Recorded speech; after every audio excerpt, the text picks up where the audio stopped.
EMPSC कट्टा चॅनलचे latest video सर्वात आधी पाहण्यासाठी चॅनलला सबस्क्राइब करा आणि हा बेल आयकॉन दाबायला विसरू नका। नमस्कार विद्यार्थी मित्रांनो, मी अवधूत कल्याणे स्पर्धाग्राम या ऑनलाईन प्लॅटफॉर्मवरती आपल्या सर्वांचं परत एकदा स्वागत आहे। नुकतीच आता राज्यसेवेची ॲड आलेली आहे। तुम्ही राज्यसेवेचा सगळेजण अभ्यास करत असाल, तर तुमच्या अभ्यासाला एक आणखी विशिष्ट दिशा देण्यासाठी, थोडासा अभ्यास फास्ट करण्यासाठी आपल्याला काय गरजेचं आहे, आपल्याला आयोगाचा पॅटर्न ओळखणं थोडंसं गरजेचं आहे। आपण 100% त्या लाईनवरती जाऊ शकत नाहीत, पण आपण जास्तीत जास्त आयोगाला जेवढं जास्ती ओळखू आपण तेवढं जास्ती आपला अभ्यास सोपा होईल, आपला अभ्यास व्यवस्थित दिशेमध्ये जाण्याचा प्रयत्न करूयात आपण। चला, त्याच्यासाठी काय करायचं आपल्याला, मग आयोगाला ओळखायचं म्हणजे नेमकं काय करायचं। आयोगाने दिलेला सिलेबस तर तुमच्या समोर आहेच। दुसरी गोष्ट काय करायची आहे की आयोगाने जे काही प्रश्न विचारलेले आहेत त्या प्रश्नांमध्ये एक हिडन गोष्टी असतात। त्या प्रश्नावरून तुम्हाला डायरेक्शन मिळते की आपण कुठल्या गोष्टींचा अभ्यास करायला पाहिजे किंवा कुठल्या गोष्टींचा नाही करायला पाहिजे। त्याच गोष्टी आज आपण बघणार आहोत। आज आपण काय बघणार आहोत या व्हिडिओमध्ये, आपण जो काही गेल्या वर्षीची जी काही राज्यसेवा पूर्व परीक्षा झाली आहे, राज्यसेवा पूर्व परीक्षा 2020 हा जो काही पेपर झालाय आपला, मग त्या पेपरमध्ये आयोगाने काय प्रश्न विचारलेत आपल्याला, त्या प्रश्नांची आज उत्तर आणि त्याचं थोडक्यामध्ये स्पष्टीकरण बघणार आहेत। कुठला असेल, राज्यसेवा पूर्व परीक्षा 2020। विषय कुठला आहे आपला, विषय भूगोल असेल, भूगोलाच्या प्रश्नांचं स्पष्टीकरण असेल। पुढे जाऊयात।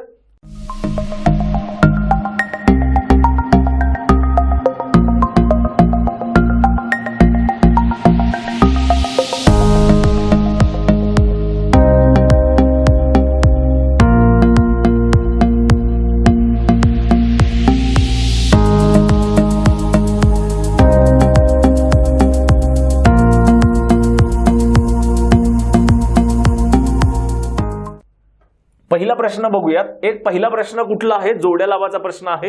हा जर प्रश्न बघितला तर तुम्हाला पहिली गोष्ट कळेल, हा जो प्रश्न काही विचारला, एका बाजूला शहरं दिली गेले, दुसऱ्या बाजूला ती शहरं कुठल्या नदीच्या काठावरती आहेत। आतापर्यंत आपण ही गोष्ट महाराष्ट्रासाठी करत होतो, त्याच्यानंतर काही बाबीमध्ये आपण भारतासाठी ही गोष्ट करत होतो, पण आयोगाने कुठे विचारले आहेत, जगाच्या पाठीवरची जी काही प्रमुख शहरं आहेत वेगवेगळ्या देशांमध्ये, ती शहरं कुठल्या ठिकाणी आहेत, कुठल्या नदीच्या काठावरती आहेत। त्याच्यासाठी आपल्याला जगाचा राजकीय भूगोल, जे काही 7 खंड आहेत, त्या 7 खंडाचा थोडासा राजकीय भूगोल बघणं गरजेचं आहे। आपल्याला काय बघायचंय, पॅरिस शहरं तुम्हाला ओळखीची दिसतात, पण नद्या तुम्हाला ओळखीच्या नाहीयेत। तर त्याच्यासाठी जगामध्ये कुठल्या नद्या प्रसिद्ध आहेत, ह्याच्यामधल्या ज्या काही नद्या आहेत त्या नद्या सुद्धा बऱ्यापैकी प्रसिद्ध असणाऱ्या नद्या आहेत।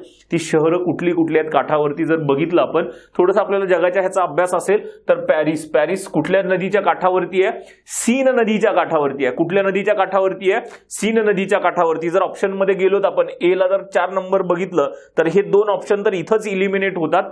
त्याच्यानंतर आपण जाऊयात जिनेवाला बघूया। जिनेवा कुठल्या नदीच्या काठावरती आहे, रोन म्हणून नदीच्या काठावरती आहे। स्वित्झर्लंड मध्ये असणारा हे शहर आहे, दुसऱ्या क्रमांकाचं स्वित्झर्लंड मधलं शहर आहे, तर रोन नदीच्या काठावरती। इथंही जर बघितलं 2 नंबरला आहे, इथं म्हणजे 1 किंवा 2 पैकीच कुठला तरी पर्याय आहे। त्याच्यानंतर बॉन जाऊयात। बॉन शहर जर बघितलं तर जर्मनी मधलं चांगलं आर्थिक केंद्र असणारं हे शहर आहे बॉन शहर। आणि आपल्याला माहिती आहे जर्मनीमध्ये नदी कुठली आहे, राईन नदी आहे। जर्मनीमध्ये नदी कुठली आहे, राईन नदी आहे। चला, सी ला 1 नंबर कुठे आहे, सी ला 1 नंबर पर्याय क्रमांक 1 मध्ये असेल। त्याच्यानंतर राहिला क्यू वरती बघूयात। क्यू युक्रेन शहराची राजधानी आहे, युक्रेन शहराची राजधानी आहे। सर्वात जास्त लोकसंख्या असणारं युक्रेन मधलं शहर आहे। तर राहिली कुठली नदी, निपर म्हणून नदी आहे। ह्या निपर नदीच्या काठावरती हे शहर आहे साधारणतः। बघ, ह्याचं उत्तर काय असेल, पर्याय क्रमांक 1 हे उत्तर असेल। पर्याय क्रमांक 1, जी काही प्रमुख नद्या आहेत, प्रमुख शहरं आहेत आपल्याला जगाची, ती बघणं आपल्याला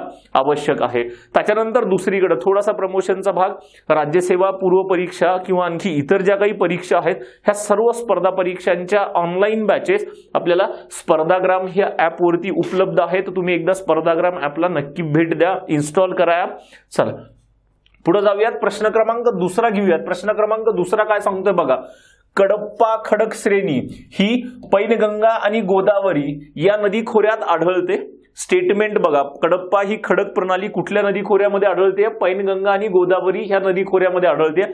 जर आपल्याला बघितलं तर ह्या इथं थोडंसं पुढे येऊयात। कडप्पा खडक श्रेणी सर्वात अगोदर ज्या वेळेस पृथ्वीची निर्मिती झाली त्यावेळेस सर्वात प्राचीन जे खडक निर्माण झालेत त्या खडकांना आपण कुठले खडक म्हणतो, आर्कियन खडक म्हणतो। कुठले खडक म्हणतो, आर्कियन खडक. ह्या आर्कियन खडकांवरती परत रूपांतरित क्रिया होऊन ह्यांच्यापासून परत स्तरित किंवा गाळाचे खडक होऊन कुठले खडक निर्माण झालेत? धारवाड खडक निर्माण झालेत. कुठले खडक निर्माण झालेत? कुठली खडक श्रेणी निर्माण झाली आहे? धारवाड खडक श्रेणी निर्माण झाली आहे. ह्या धारवाड खडक श्रेणीवरती परत अपक्षयाची विदारणाची प्रक्रिया होऊन कुठली खडक श्रेणी निर्माण झाली आहे? कडप्पा खडक श्रेणी निर्माण झाली. कुठली खडक श्रेणी निर्माण झाली आहे? कडप्पा खडक श्रेणी. मग आपल्याला बघायचंय कडप्पा हे नावं कशी दिली आहेत? धारवाड कडप्पा ही नावं का बरं दिली आहेत?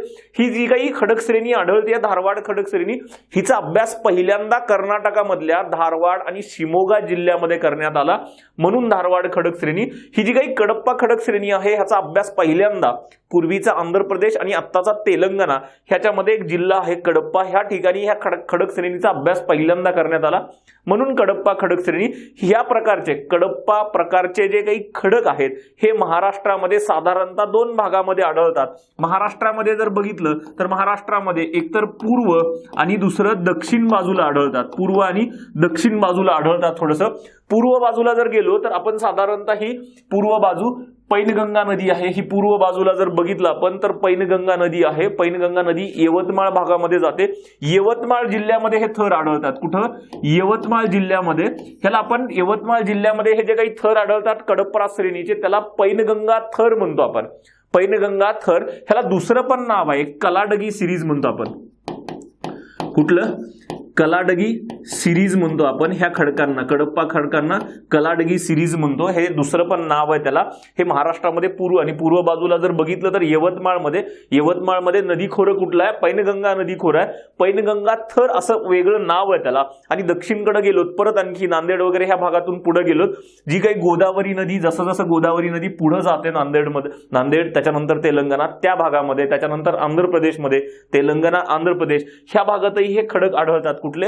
कडप्पा खडक. तर विधान कसं असेल? हे विधान बरोबर असेल. त्याच्यानंतर दुसरा आणखी एक स्टेटमेंट दिलंय, एक धारवाड खडक श्रेणीमध्ये लोह खनिज आणि मॅंगनीज सापडतं. आपण बघितलंय आर्कियन खडकावरती रूपांतरित आणि स्तरित प्रकारची क्रिया होऊन कुठले खडक निर्माण झालेत? धारवाड खडक निर्माण झालेत. आर्थिक दृष्ट्या धारवाड प्रकारचे खडक अत्यंत महत्वाचे आहेत. आर्थिक दृष्ट्या धारवाड खडक श्रेणीमध्ये जर बघाल तुम्हाला सगळ्यात मौल्यवान धातू कुठे मिळतील तर धारवाड. तुम्हाला जर कधी प्रश्न विचारला गेला की भारतामध्ये किंवा महाराष्ट्रामध्ये कुठली खडक श्रेणी आर्थिक दृष्ट्या सर्वात महत्वाची आहे तर धारवाड खडक श्रेणी असेल. कारण धारवाड खडक श्रेणीमध्ये सोनं असेल, तांबे असेल, टंगस्टन असेल, क्रोमाइट असेल, लोह खनिज असेल, मॅंगनीज असेल, हे धारवाड प्रकारच्या खडक श्रेणीमध्ये आढळतात. हे कुठे आढळतात? धारवाड प्रकारच्या श्रेणीमध्ये आढळतात. महाराष्ट्रामध्ये सुद्धा धारवाड प्रकारची खडक श्रेणी साधारणतः भंडारा, गोंदिया, गडचिरोली जिल्ह्यामध्ये, पूर्व नागपूरमध्ये, चंद्रपूरमध्ये, पूर्व चंद्रपूरमध्ये आणि त्याच्याबरोबर सिंधुदुर्ग जिल्ह्यामध्ये ज्या भागामध्ये आपल्याला मॅंगनीज आणि लोह खनिज आढळतात धारवाड खडक श्रेणीमध्ये कुठले लोह खनिज आणि मॅंगनीज आढळतात हेही विधान बरोबर असेल. त्याच्यानंतर तिसरं विधान बघा. तिसरं विधान काय सांगतंय? गोंडवाना खडक श्रेणीमध्ये दगडी कोळसा मुबलक प्रमाणामध्ये आढळतो. गोंडवाना ज्यांनी व्यवस्थित भूखंड अपवहन सिद्धांत बघितला असेल किंवा अभ्यास केला असेल, भूखंड अपवहन सिद्धांतामध्ये एक नाव तुम्हाला आढळतंय पॅन्जिया. भूखंड अपवहन सिद्धांतामध्ये एक नाव आढळते काय तुम्हाला? पॅन्जिया. पॅन्जियाचे दोन भाग झालेत. एक लॉरेन्शिया, उत्तरेकडचा लॉरेन्शिया, हा जो काही पॅन्जिया होता ह्या पॅन्जियाचे दोन भाग झालेत. एक लॉरेन्शिया आणि दुसरा कुठला आहे? गोंडवाना असेल. ह्याच्यावरून आपल्याला नावं पडलेत. ह्या गोंडवानामध्ये काय? गोंडवाना भारताची जी काही भूमी आहे, भारताचा जो काही द्वीपकल्पीय भाग आहे, दक्षिणेकडचा जो काही भाग आहे भारताचा, हा दक्षिणेकडचा जो काही भाग भारताचा हा कशाचा भाग आहे? हा ह्या गोंडवाना भूमीचा भाग आहे. साधारणतः ह्यामध्ये अप्पर कार्बोनिफेरस कालखंडामध्ये साधारणतः 300 ते 260 दशलक्ष वर्षापूर्वी अप्पर कार्बोनिफेरस कालखंड म्हणतो. ह्या कालखंडामध्ये इथं अनेक खचदऱ्या निर्माण झाल्यात. काय निर्माण झालंय? अनेक खचदऱ्या निर्माण झाल्या. ह्या खचदऱ्यांमध्ये वनसंपत्ती, प्राणी संपत्ती गाडली गेली आहे. त्याच्यावरती नंतर नद्यांनी गाळ वाहून आणलाय आणि ही जी काही प्राणी संपत्ती वनसंपत्ती गाडली गेली आहे ती लाखो हजारो वर्ष गाडली गेली आहे. त्याच्यावरती गाळाचे थर निर्माण झालेत. ह्या थरांमुळे जी खाली प्राणी आणि वनसंपत्ती गाडली गेली आहे त्याच्यावरती तापमान आणि दाबाची प्रक्रिया होऊन प्रचंड मोठ्या प्रमाणामध्ये दगडी कोळसा निर्माण झालाय. तो कुठल्या भूमीचा भाग आहे? तो गोंडवाना भूमीचा भाग आहे. म्हणून आपण काय म्हणतो? गोंडवाना खडक श्रेणी म्हणतो त्या भागाला. गोंडवाना खडक श्रेणी. आणि गोंडवाना खडक श्रेणीमध्ये आपल्याला माहिती आहे दगडी कोळशाचे साठे मोठ्या प्रमाणामध्ये आहेत. जसं महाराष्ट्रामध्ये जर तुम्ही बघितलं चंद्रपूर असेल, गडचिरोली असेल, ह्या भागामध्ये कुठले खडक आहेत? गोंडवाना प्रकारचेही खडक आहेत आणि तिथं दगडी कोळशाचं प्रमाण मोठ्या प्रमाणावर आहे. तर विधान काय असेल? विधान सी सुद्धा काय असेल? विधान सी सुद्धा बरोबर असेल. म्हणजे ए बी सी विधान काय आहेत? बरोबर आहेत. तर पर्याय कुठला असेल? पर्याय क्रमांक 4 बरोबर असेल. पर्याय क्रमांक 4. प्रश्न जर बघितला तर प्रश्न महाराष्ट्राच्या खडक प्रणालीवरती आहे किंवा भूगर्भ रचना असंही त्याला टॉपिकचं नाव देऊ शकतो. महाराष्ट्राची भूगर्भ रचना असंही त्याला नाव देऊ शकता तुम्ही. पुढच्या प्रश्नाकडे जाऊयात. तिसरा प्रश्न आहे जोड्या लावा. तिसरा प्रश्न कशावरती आहे? जोड्या लावा. एका बाजूला नद्या दिल्यात, दुसऱ्या बाजूला त्याचे उगम स्थान दिलेत. सविस्तर माहितीमध्ये काय दिलंय? उगम स्थान दिले. बघा मी तुम्हाला सांगत असतो कुठलीही नदी प्रणाली अभ्यास करत असताना पहिला पॉइंट काय लक्षात ठेवायचा? पहिला पॉइंट नदी कुठं उगम पावते त्याच्यावरतीच प्रश्न आहे. त्याच्यानंतर नदीच्या प्रवाहाची दिशा कुठली आहे, तिच्यानंतर उपनद्या, तिचा विस्तार काय असेल, नदी खोरं, तिची लांबी वगैरे, त्याच्यानंतर तिच्या उपनद्या असतील, त्याच्यानंतर तिच्या नदी खोऱ्यातली काही वैशिष्ट्ये असतील, त्याच्यानंतर तिच्या काठावरती कुठली शहरं आहेत, संगम स्थळं कुठली आहेत, तिचे जलाशय कुठली आहेत, जलविद्युत प्रकल्प कुठले आहेत त्या नदीवरती, हे सगळं तुम्हाला नदीच्या बाबतीत बघावं लागेल. प्रश्न कुठे आलाय? उगम स्थानावरती प्रश्न आलाय. बघूयात. इथं जर बघाल तुम्ही ए बी सी डी मध्ये सिंधू, तापी, नर्मदा आणि कावेरी ह्याच्यामध्ये अशी एक नदी आहे. तुम्हाला माहिती आहे सिंधू नदीबद्दल तुम्हाला ठाम माहिती आहे की सिंधू नदी भारताच्या बाहेर उगम पावते. मग पर्यायामध्ये शोधा असं कुठलं ठिकाण आहे की जे भारताच्या बाहेरचं आहे. इथं जर सिंधू नदी बघितलं तर पर्याय क्रमांक 2 दिसतोय तिबेटमध्ये, म्हणजे भारताच्या बाहेर आहे. तर 100% दुसरा कुठे दिसतोय का? बेतूल नाही, मध्य प्रदेश नाही, पश्चिम घाट नाही, छत्तीसगड नाही, हे सगळे भारतातले आहेत. फक्त एकच पर्याय आहे, एक पर्याय भारताच्या बाहेरचा आहे. म्हणजे तो 100% कुणासाठी असेल? सिंधू नदीसाठी असेल. तिबेटमध्ये मानस सरोवराजवळ उगम पावते.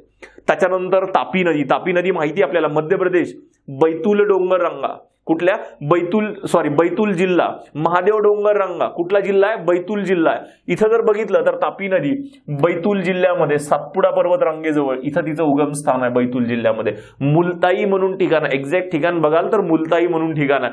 त्याच्यानंतर आपल्याला माहिती आहे नर्मदा नदी मध्य प्रदेशमध्ये अमरकंटक टेकड्या, मैकल डोंगर रांगा, अमरकंटक म्हणून ठिकाण आहे. बघा कुठे आहे? मध्य प्रदेशमध्ये अमरकंटक टेकड्यांमध्ये नर्मदा नदी कुठं? इथं आहे. त्याच्यानंतर कावेरी नदी. आपल्याला माहिती आहे कावेरी नदी कर्नाटकामध्ये उगम पावते. कर्नाटकामध्ये कुठं? ब्रह्मगिरी पर्वतावरती उगम पावते. कुठं? ब्रह्मगिरी. बघा पश्चिम घाटावरती ब्रह्मगिरी पर्वत म्हणून आहे इथं. आणखी एक ब्रह्मगिरी टेकड्यात, एक कन्फ्युजन करू नका. महाराष्ट्रामध्ये गोदावरी नदीचं उगम स्थान आठवा. गोदावरी नदीचं उगम स्थान नाशिकमध्ये त्र्यंबकेश्वर जवळ कुठं? ब्रह्मगिरी टेकड्यात. पण ह्या ब्रह्मगिरी टेकड्या गोदावरीच्या महाराष्ट्रातल्या आहेत. कावेरी नदीचे जे काही ब्रह्मगिरी पर्वत आहेत हे पश्चिम घाटात कर्नाटकामध्ये आहेत. दोन गोष्टी वेगळ्या आहेत. वेगवेगळ्या गोष्टी व्यवस्थित लक्षात ठेवा. पर्याय जर बघितला तर 2, 3, 4 आणि 5 कुठे आहे बघा? 2, 3, 4 आणि 5. पर्याय क्रमांक काय बरोबर असेल? 4 बरोबर असेल. कुठलीही नदी असेल, एक 6 ते 7 पॉईंट तिचे सिक्वेन्स वाईज आपण सुरुवातीला डिस्कस केले, ते पॉईंट व्यवस्थित लक्षात ठेवा. त्याच्यानंतर जाऊयात खालीलपैकी कोणत्या जिल्ह्यामध्ये, पुढचा प्रश्न, लोकसंख्येची घनता आणि लिंग गुणोत्तर 2011 प्रमाणे बरोबर आहे. 2011 प्रमाणे बरोबर आहे. आपल्याला बरोबर जोड्या कुठल्या कुठल्या आहेत ह्याच्यामधलं 1 नंबर बरोबर, 2 का 3 का 4 बरोबर आहेत हे ओळखायचे आपल्याला. आणि खाली पर्याय दिलेत. ऍक्च्युअली ह्याला इथं ए बी सी आणि डी असे प्रश्न आहेत. प्रश्नांमध्ये असा क्रम आहे ए बी सी आणि डी. बघूयात आपण. ठाणे पहिलाच ऑप्शन बघा. ठाणे लोकसंख्येची घनता 886 आहे का ठाण्याची? जर आपण महाराष्ट्राच्या लोकसंख्येच्या घनतेचा अभ्यास केला तर लोकसंख्येच्या घनतेनुसार पहिले 3 जरी जिल्हे तुम्हाला लक्षात असतील तर हे ठाण्यावरचा प्रश्न सुटेल. लोकसंख्येची घनता सर्वात जास्त महाराष्ट्रामध्ये मुंबई उपनगर. कुठं? मुंबई उपनगर. साधारणतः 20,980 लोकसंख्येची घनता आहे. त्याच्यानंतर दुसरा जिल्हा येतो मुंबई शहरवाला. कुठला जिल्हा येतो? मुंबई शहर हा 1 नंबर घनतेच्या बाबतीत. 2 नंबर. 3 नंबर कोण आहे? ठाणे जिल्हा आहे लोकसंख्येच्या घनतेच्या बाबतीमध्ये. ठाणे जिल्हा 1157 लोकसंख्येची घनता आहे. मग हा पर्याय घनता किती दिली आहे? 886 दिली आहे. म्हणजे हा पर्याय काय असेल? इथंच चुकला तुम्ही. पुढे लिंग गुणोत्तराला सुद्धा जाऊ नका. त्याच्यानंतर जर नाशिक बघितलं, नाशिक 393 934 हा पर्याय बरोबर आहे. तुम्हाला थोडीशी आकडेवारी इथं मी लोकसंख्येचा आपला ह्या टॉपिकचा व्हिडिओ सुद्धा आहे महाराष्ट्राच्या लोकसंख्येवरती. तो व्हिडिओ व्यवस्थित बघा. त्या व्हिडिओमध्ये मी तुम्हाला सांगितलंय लोकसंख्येची घनता असा टॉपिक आहे. तुम्हाला इथं कुठेही डायव्हर्स प्रश्न विचारले जाऊ शकतात. त्याच्यामुळे लोकसंख्येच्या घनतेचा तुम्हाला डिटेलमध्ये अभ्यास करणं, ह्याची आकडेवारी डिटेलमध्ये बघणं गरजेचं आहे. इथं जर बघितलं नाशिक 393 आणि 934 लिंग गुणोत्तर हे बरोबर आहे. नांदेडमध्ये आलात, नांदेडमध्ये लोकसंख्येची घनता 391 आहे, बरोबर आहे. आणि 943 लिंग गुणोत्तर आहे, ही जोडी बरोबर आहे. इथं जर बघितलात तर साधारणतः इथं 363 लोकसंख्येची घनता आहे. म्हणजे हाही पर्याय काय असेल? चूक असेल. कुठले बरोबर ओळखायला विचारलेत आपल्याला? बरोबर कुठले आहेत? बी आणि सी बरोबर आहेत. बी आणि सी म्हणजे पर्याय क्रमांक काय असेल? 3 असेल. मग लोकसंख्येची घनता आता राज्यसेवेला सुद्धा महाराष्ट्राच्या लोकसंख्येवरती प्रश्न येत आहेत. त्याच्यासाठी महाराष्ट्राची लोकसंख्येची घनता, लोकसंख्या जी आहे महाराष्ट्राची जनगणना 2011 आपल्याला व्यवस्थित बघणं गरजेचं आहे. लोकसंख्या असेल, लोकसंख्येची वाढ असेल, लोकसंख्येची घनता असेल, लिंग गुणोत्तर असेल, बाललिंग गुणोत्तर असेल, त्याच्यानंतर शहरी ग्रामीण प्रमाण आहे, साक्षरता आहे, अनुसूचित जाती अनुसूचित जमातीच्या लोकसंख्येचं जी काही आकडेवारी असेल, हे 5-6 घटक आपल्याला लोकसंख्येमधले बघणं आवश्यक आहे. पर्याय क्रमांक किती असेल? 3 ह्याचं उत्तर असेल बरोबर. पुढे जाऊयात, 5व्यावरती येऊयात. ऍक्च्युली हा प्रश्न थोडासा इकॉनॉमीमध्ये मोडतो. चल आपण बघूयात काय आहे नेमकं त्याच्यावरती. कारण लोकसंख्येच्या सिद्धांतावरती प्रश्न आहे. इथं जर बघितलं खालील दिलेल्या शास्त्रज्ञांनी इष्टतम लोकसंख्या, इष्टतम म्हणजे ऑप्टिमम पॉप्युलेशन आपण म्हणतो इंग्लिशमध्ये, त्याला काय म्हणतो? ऑप्टिमम पॉप्युलेशन थेरी आहे. तर मग ह्या थेरी निर्माण करताना वेगवेगळ्या शास्त्रज्ञांनी ह्या इष्टतम लोकसंख्येची व्याख्या काय काय केली आहे ते बघायचं आपल्याला. एका बाजूला शास्त्रज्ञांची नावं दिली आहेत, दुसऱ्या बाजूला त्यांच्या व्याख्या दिलेल्या आहेत. इथं जर बघितलं आपण तर बेसिक ह्याच्या अगोदर एकदा उत्तराकडे जाऊयात. उत्तराकडे जर बघितलं त्याच्यानंतर मग पुढे जाऊयात आपण. त्याच्यानंतर पहिल्यांदा बघूयात बॉल्डिंग म्हणून शास्त्रज्ञ आहेत. बॉल्डिंग यांनी ऑप्टिमम पॉप्युलेशन जी इष्टतम लोकसंख्या आहे त्याची व्याख्या करताना काय दिली? इष्टतम लोकसंख्या म्हणजे राहणीमानाचा दर्जा उंचावणारी लोकसंख्या असं व्याख्या केली आहे. त्याच्यानंतर जर बघितलं आपण डाल्टन यांचं जर बघितलं, डाल्टनमध्ये जर बघितलं आपण तर प्रतिडोई जास्तीत जास्त उत्पादन. इथं जर पर्याय बघितले ए ला 2 नंबर, बी ला 4 नंबर असा कुठं पर्याय आहे का? 2 आणि 4. पर्याय क्रमांकाचं 2 उत्तर असेल. बाकीचे काय असतील? पीटरसन 1 नंबरला असेल. जास्तीत जास्त आर्थिक परतावा देणारी लोकसंख्या म्हणजे इष्टतम लोकसंख्या. जास्तीत जास्त समाज कल्याण, कार्ल सॅन्डर्स जास्तीत जास्त समाज कल्याण करणारी जी काही लोकसंख्या ती म्हणजे इष्टतम लोकसंख्या. ह्याची जर बेसिक गोष्ट बघितली तर साधारणतः 1800च्या दशकांमध्ये 1800 मध्ये थॉमस माल्थस नावाचे शास्त्रज्ञ होऊन गेले, इकॉनॉमिस्ट होऊन गेले इंग्लंडमधले. त्यांनी काय सांगितलं? त्यांनी एक लोकसंख्या सिद्धांत दिला. लोकसंख्या सिद्धांत काय सांगितला? थॉमस माल्थस काय सांगतात की बाबा जी काही लोकसंख्या वाढतीये, ह्या वाढत्या लोकसंख्येच्या अन्नधान्याची जी काही गरज आहे ही पूर्ण होऊ शकणार नाही. कारण लोकसंख्या कशी वाढतीये? गुणाकाराच्या पटीत वाढतीये. अन्नधान्य उत्पादन बेरजेच्या पटीत वाढतंय.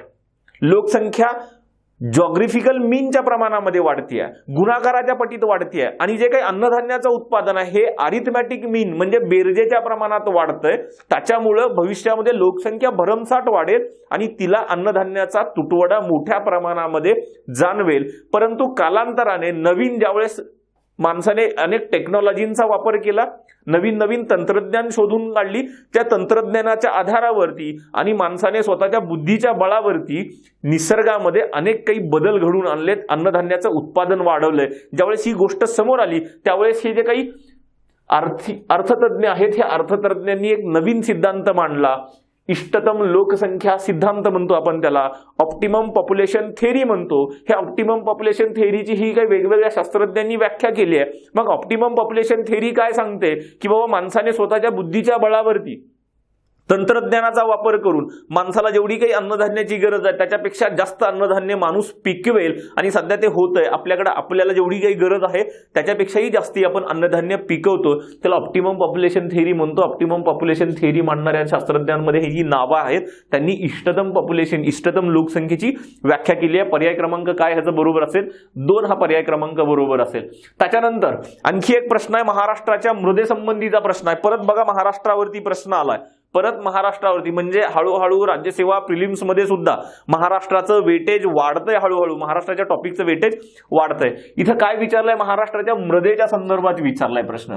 काय विचारलंय? आपल्याला विधान बरोबर आहेत की नाहीत विचारलंय. रेगूर मृदेमध्ये अल्युमिनियम आणि लोहाचं प्रमाण भरपूर असतं. ऍक्च्युअली इथं अल्युमिनियम नाही, अल्युमिनियम ऑक्साईड असा शब्द पाहिजे. काय आहे? अल्युमिनियम ऑक्साईड असा शब्द पाहिजे. अल्युमिनियम ऑक्साईडचं प्रमाण थोडंसं जास्ती असतं कुठल्या मृदेमध्ये? रेगूर मृदेमध्ये. त्याच्यामुळं हे विधान काय असेल? थोडंसं चुकीचं असेल. त्याच्यानंतर जांभी मृदा आर्द्र हवामानाच्या विभागात आढळते. बरोबर, आपल्याला माहिती आहे कोकणामध्ये हवामान कसं आहे? जास्ती पर्जन्याचं आहे, दमट हवामान आहे, आर्द्र हवामान आहे, जांभा खडक निर्माण झालाय आणि जांभा खडकापासून मृदा कुठली निर्माण झाली आहे? जांभी मृदा. म्हणजे जांभी मृदा आर्द्र हवामानाच्या ह्याच्यामध्ये असेल. पर्याय क्रमांक बी बरोबर आहे. तांबडी मृदा, तांबडी मृदा त्याला आपण रेड सॉइल किंवा येलो सॉइल म्हणतो. तांबडी तपकिरी मृदा म्हणतो. ही रेड किंवा येलो सॉइल भंडारा जिल्ह्यामध्ये आढळते. साधारणतः विंध्ययन प्रकारचे खडक आहेत. कुठले? विंध्ययन प्रकारचे खडक आहेत. ह्या विंध्ययन खडकांचं अपक्षरण होऊन कुठले खडक? विंध्ययन खडक. विंध्ययन खडक. आणि महाराष्ट्रामध्ये विंध्ययन खडक कुठे आढळतात? भंडारा असेल, गोंदिया असेल, चंद्रपूरची पूर्व बाजू असेल, गडचिरोलीची पूर्व बाजू असेल, इथं तुम्हाला विंध्ययन प्रकारचे खडक आढळतात. पूर्व नागपूरची बाजू असेल, इथं विंध्ययन खडक आढळतात. ह्या विंध्ययन खडकांचं अपक्षरण होऊन, अपक्षय होऊन कुठली मृदा बनते? तांबडी मृदा बनते. म्हणजे ती भंडारा जिल्ह्यात आढळते. विधान काय असेल? बरोबर असेल. त्याच्यानंतर तांबड्या मृदेमध्ये सेंद्रिय पदार्थांचं प्रमाण कमी आहे. ही जी काही विंध्ययन खडकांचा अपक्षय होऊन तांबडी मृदा निर्माण होणार आहे ह्याच्यामध्ये काय सगळ्यात जास्त प्रमाण कशाचं आहे? आयर्न पॅरॉक्साईडचं प्रमाण जास्त आहे. कशाचं प्रमाण जास्त आहे? Iron peroxide. पॅरॉक्साईडचं प्रमाण जास्ती आहे ह्याच्यामध्ये. बाकीचे जे काही घटक आहेत ह्या मृदेमध्ये, तांबड्या मृदेमध्ये किंवा रेड किंवा येलो सॉइल म्हणतो आपण त्याला, त्याच्यामध्ये ह्युमसचं प्रमाण कमी आहे, त्याच्यामध्ये सेंद्रिय पदार्थांचं प्रमाण कमी आहे, त्याच्यामध्ये नायट्रोजनचं प्रमाण कमी आहे, त्याच्यामध्ये फॉस्फरसचं प्रमाण कमी आहे. ऑलमोस्ट जे काही घटक मृदेला सुपीकता देण्यासाठी किंवा तिची उत्पादकता वाढवण्यासाठी जे काही घटक आवश्यक आहेत ते त्या घटकांची ह्या मृदेमध्ये कमतरता आहे. त्याच्यामुळे तांबड्या मृदेमध्ये सेंद्रिय पदार्थांचं प्रमाण कमी आहे आणि तांबडी मृदा आपण कमी सुपीक म्हणतो. तांबडी मृदा काय म्हणतो आपण? कमी सुपीक मृदा आहे. म्हणजे विधान बी, सी, डी बरोबर आहेत. पण असा कुठं पर्याय नाहीये की बी, सी, डी बरोबर आहेत. त्याच्यामुळं आयोगाने हा प्रश्न काय केला? कॅन्सल केला. आयोगाने प्रश्न हा काय केला? कॅन्सल. पण त्याचं उत्तर काय असायला पाहिजे? विधान बी, सी आणि डी बरोबर आहेत. असा कुठं पर्याय नाहीये. ए मध्ये काय आहे? ए मध्ये अशी अल्युमिनियम शब्द वापरण्याऐवजी अल्युमिनियम ऑक्साईड असा शब्द वापरायला हवा होता. पुढे जाऊयात. त्याच्यानंतर पुढचं विधान घेऊयात. पुढचा प्रश्न घेऊयात. खालील विधानांचे परीक्षण करून योग्य पर्याय निवडा. योग्य पर्याय काय सांगतोय? बहुतांश भारतीय कोळसा क्षेत्र 78 डिग्री पूर्व रेखावृत्ताच्या पूर्वेला आहे. किती? 78 डिग्री ईस्टच्या जे काही रेखावृत्त आहे त्याच्या पूर्वेला भारतामध्ये दगडी कोळसा मोठ्या प्रमाणात आढळतो असा त्याचा अर्थ आहे. त्याच्यानंतर भारताच्या एकूण कोळसा उत्पादनाच्या 50% कोळसा ओरिसा, छत्तीसगड आणि झारखंड ह्या राज्यातून येतो. ही दोन्ही विधानं जर तुम्हाला माहिती असतील की साधी एक सिंपल लॉजिक कळतं आपल्याकडं. इथं जर बघितलं झारखंड, छत्तीसगड असेल, छत्तीसगड, झारखंड ह्या दोन राज्यामध्ये दगडी कोळसा प्रचंड मोठ्या प्रमाणात आहे. सोबत ओडिसामध्ये सुद्धा दगडी कोळसा मोठ्या प्रमाणामध्ये आहे. ही जर गोष्ट बघितली, आपल्याला एवढं जर लॉजिक माहिती असतं तर 100% ह्या 3 राज्यातून ह्याच्यामध्ये भारतामध्ये जे काही दगडी कोळशाचं उत्पादन होतं हे उत्पादन जवळजवळ किती टक्के आहे? 60% जवळजवळ आहे. 60% जवळजवळ. आणि ही जर आकृती बघितली तर तुम्हाला इथे दिसत असेल 78% वाला हे रेखावृत्त आहे. 78% ईस्ट वाला, 78% पर्सेंट म्हणतो 78% पूर्व. किती? 78% पूर्व असणारा हे रेखावृत्त आहे. इथे ह्याच्या पूर्व बाजूला बघा महाराष्ट्र, महाराष्ट्रामध्ये ह्या बाजूला कोण आहे? चंद्रपूर, गडचिरोली आहे जिथं दगडी कोळशाचे साठे आहेत. मध्य प्रदेशमध्ये हा पोर्शन बघा, इथं ह्या पोर्शन मध्ये तुम्हाला दगडी कोळशाचे साठे आढळतील. त्याच्यानंतर छत्तीसगडमध्ये हा पोर्शन बघा, ह्या पोर्शन मध्ये तुम्हाला दगडी कोळशाचे साठे आढळतील. झारखंड मधला पठार असेल हा नागपूर, छोटा नागपूर पठार, ह्या भागामध्ये तुम्हाला दगडी कोळशाचे साठे आढळतील. हा जर भाग बघितला ओडिसा मधला हा पोर्शन घ्या, ह्या पोर्शन मध्ये तुम्हाला दगडी कोळशाचे साठे आढळतील. हा जर सगळा भाग बघितला, हा सगळा भाग कुणाच्या पूर्वेला आहे? 78 डिग्री पूर्व रेखावृत्ताच्या पूर्व बाजूला आहे. म्हणजे पहिलं विधान काय असेल? बरोबर असेल. दुसरं विधान काय सांगता येईल की हे जे काही 3 राज्य आहेत, कुठले? एक छत्तीसगड, दुसरा ओडिसा आणि तिसरा झारखंडवाला, ह्या 3 राज्यातून 50% उत्पादन येत आहे. 2020 गव्हर्नमेंटनी पब्लिश केलेली 2020-21 ची दगडी कोळशाची आकडेवारी जर बघितली उत्पादनाची, तर 761 दशलक्ष टन, किती? 761 दशलक्ष टन इतकं उत्पादन झालंय दगडी कोळशाचं. आणि ह्याच्यामध्ये जर बघितलं तर ह्या 3 राज्यांचा हिस्सा कुणाचा? ओडिसा असेल, छत्तीसगड असेल आणि झारखंड असेल, ह्यांचा हिस्सा 60% इतका आहे. किती आहे? 3 राज्यांचा 60% इतका आहे. म्हणजे हे विधान काय असेल? हे दुसरं विधान सुद्धा बरोबर असेल की ह्या 3 राज्यातून 50% उत्पादन दगडी कोळशाचं येत आहे. का तर येत आहे म्हणजे दोन्ही विधानं जर बरोबर असतील तर पर्याय क्रमांक काय बरोबर असेल? अ आणि ब पर्याय क्रमांक बरोबर असेल. अ आणि ब पर्याय क्रमांक बरोबर असेल. जणांना त्याचा फायदा झालाय. त्याच्यानंतर थोडासा आणखी एक प्रमोशनचा भाग आहे की आता जी काही राज्यसेवा पूर्व परीक्षा होणार आहे, त्या राज्यसेवा पूर्व परीक्षेला ज्यांना वाटते आपला आणखी अभ्यास थोडासा राहिलाय भूगोलाचा, त्यांच्यासाठी कमी वेळामध्ये जास्ती गोष्टी कव्हर करणारा, कमी वेळामध्ये जास्त मार्क्स मिळवून देणारा एक महत्वाची गोष्ट म्हणजे जी काही आपली पूर्व परीक्षेची एक ऑनलाईन बॅच आहे. जवळपास साधारणतः ह्या बॅच मध्ये जर बघितलं तर सगळे घटक कव्हर केलेले आहेत. मी जे घटक सांगतो त्याच्यापेक्षाही आणखी जास्ती घटक कव्हर केलेले आहेत. जगाचा असेल, भारताचा असेल आणि महाराष्ट्राचा भूगोल असेल. एकूण 56 व्हिडिओज आहेत ह्याच्यामध्ये. हे 56 व्हिडिओ आणि सोबत तुम्हाला सगळ्या नोट्स मिळतील ह्याच्या, ज्या काही PDF फॉर्मॅटमध्ये असतील. साधारणतः तुम्ही जर ही जर बॅच बघितली असेल तर 8 ते 10 दिवसामध्ये तुमचा प्रिलिम्सचा सगळा भूगोल व्हिडिओ बघून प्लस नोट्स वाचून सुद्धा होईल. अत्यंत महत्वाची अशी बॅच जी तुम्हाला 100% रिझल्ट देईल प्रिलिम्सच्यासाठी. आणि जी काही माझी मित्र आहेत मुख्य परीक्षेचा अभ्यास करतात, जी काही मित्र आहेत आणखी मुख्य परीक्षेचा अभ्यास करतात, त्यांच्यासाठी GS1 ज्या 60 मार्काचा तुमचा GS1 आहे, जो तुमच्या पेपर 1 मध्ये GS1 मध्ये तुमचा स्कोअर ठरवणारा आहे, तो म्हणजे संपूर्ण भूगोल. ह्या संपूर्ण भूगोलाची सुद्धा एक ऑनलाईन बॅच आहे, जी बॅच मध्ये 80+ व्हिडिओज आहेत. प्रत्येक गोष्ट सिलेबसच्या पॉइंट नुसार कव्हर केलेली आहे. प्रत्येक गोष्टीचे तुम्हाला नोट्स आहेत. इथं आपण सगळे जो काही नवीन सिलेबस आहे, मानवी भूगोल तो ऍड केलाय, आर्थिक भूगोल तो तुम्हाला इथं असेल. त्याच्यानंतर सोबत आणखी महत्वाची गोष्ट म्हणजे GIS, GPS, remote sensing, aerial photography, ह्या सगळ्या गोष्टी तुम्हाला अंतराळ तंत्रज्ञान ह्या सगळ्या बॅच मध्ये मिळतील. त्या सगळ्या बॅचच्या सगळ्या व्हिडिओच्या तुम्हाला नोट्स सुद्धा मिळतील. 80+ व्हिडिओ आहेत. ह्या दोन्ही बॅच तुमच्यासाठी इतक्या महत्वाच्या आहेत की तुम्ही घरी बसून सगळा भूगोल व्यवस्थित करू शकता. चला पुढे जाऊ. त्याच्यानंतर पुढे जाऊयात. आपल्याला दगडी हे खनिज संपत्तीमध्ये येणारा प्रश्न आहे. खनिज संपत्तीमध्ये ऊर्जा संसाधनामध्ये येणारा प्रश्न आहे. त्याच्यामुळे भारताची खनिज संपत्ती, मी जो काही अगोदरचा व्हिडिओ घेतलाय तुम्हाला की प्रिलिम्सच्या टॉपिक मध्ये काय काय बघायला पाहिजे प्रिलिम्ससाठी, तर त्याच्यामध्ये सुद्धा भारताची खनिज संपत्ती हा टॉपिक आहे. प्रश्न तिथूनच येतोय त्या पोर्शन मधून. त्याच्यानंतर थोडासा कन्सेप्टवाला प्रश्न आहे. जगाच्या भूगोलावरती येणारा प्रश्न आहे. हवामानामध्ये जे काही वारे म्हणून टॉपिक आहेत, त्या वाऱ्यांमध्ये ग्रहीय वारे हा जो काही टॉपिक आहे, मी परत त्या टॉपिक मध्ये तुम्ही जे काही महत्वाच्या घटकांचा व्हिडिओ आहे राज्यसेवा पूर्व परीक्षेला त्याच्यावरती बघा. हे सगळे तुम्हाला टॉपिक्स दिसतील तिथं. त्याच्यानंतर प्रश्न वाचूयात आपण. उपोष्ण कटिबंधीय, उपोष्ण म्हणजे जर त्याचं उप उष्ण कटिबंधीय, ज्याला दुसरं नाव काय समशीतोष्ण कटिबंधीय, म्हणजे 23.5 पासून ते 66.5 उत्तरेकडे असेल, उत्तर गोलार्धात असेल किंवा 66 दक्षिण गोलार्धात असेल.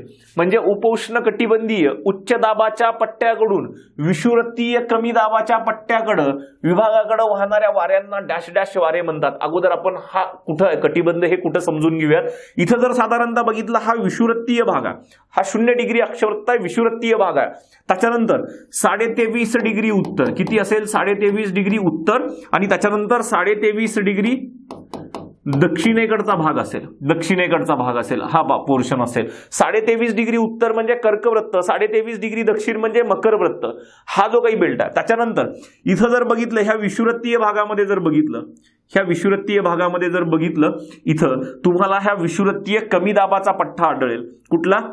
विषुवृत्तीय कमी दाबाचा पट्टा, आपण डोल्ड्रम म्हणतो. त्याच्यानंतर जर आपण बघितलं, समशीतोष्णकडे जाऊयात. आपण कुठं जाऊयात? समशीतोष्ण कटिबंधीय प्रदेशाकडे जाऊयात. म्हणजे विषुवृत्तापासून साधारणतः 0 डिग्रीवरती तुमचा विषुवृत्तीय भाग आहे. विषुवृत्ताच्या 5 डिग्री उत्तरेकडं, किती?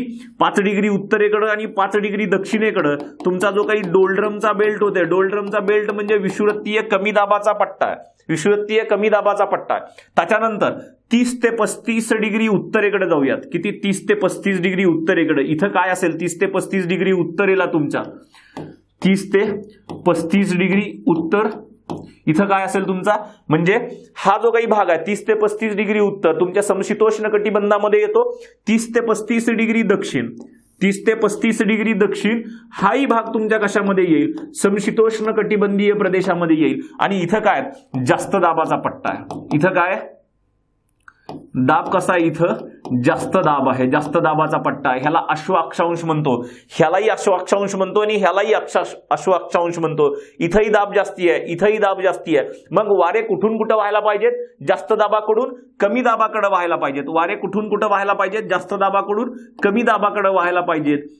30 ते 35 डिग्री उत्तर किंवा 30 ते 35 डिग्री दक्षिणेकडून वारे कुठं व्हायला पाहिजेत?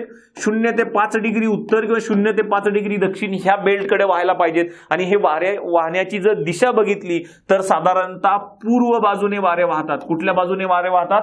पूर्व बाजूने वारे वाहतात. म्हणून ह्या वाऱ्यांना आपण पूर्वीय वारे म्हणतो.